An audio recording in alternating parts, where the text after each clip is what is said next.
because it's door knocking day. But, and it's snow outside. But, yes, I come from the membership. I used to be a CNA. Some of you who know me, you already know my story. But what I can say is that the impact of being short-staffed in a nursing home, it hits close to home to me. That's why we fought for 9 years to pass the short staff and enforcement legislation that goes into effect this year.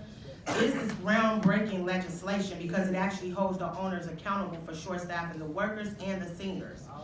So you all should clap for that because that's you who did that, right? It's so important to have people who share our vision and organizers, people who have actually lived these experiences to be in Springfield, because they're the ones making the decisions, right?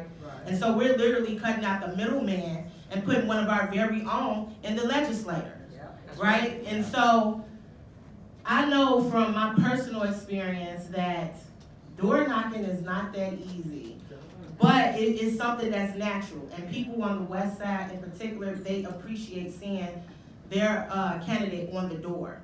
And I've been so humbled by experiences of hearing their stories face to face that it makes me want to go even harder in this race, because this race will determine the future of the 9th District. My district is from the farthest to like Armitage by Old Cabrini, a little bit further than that, and it goes all the way to North Lawndale.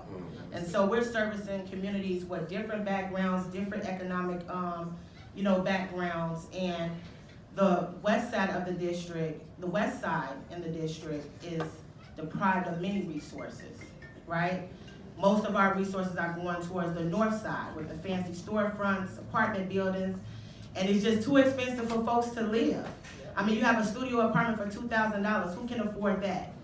Anybody in this room can afford that? No. But you see many communities that are like that, where they're bringing in new development, but it's not for the folks who are actually living there. So those people have to actually move out because they can't afford it. And I lived that experience. I was working as a CNA at Symphony at Midway for about 10 years.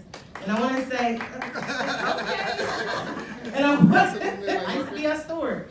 And one day, and it was days where I was struggling to pay my rent.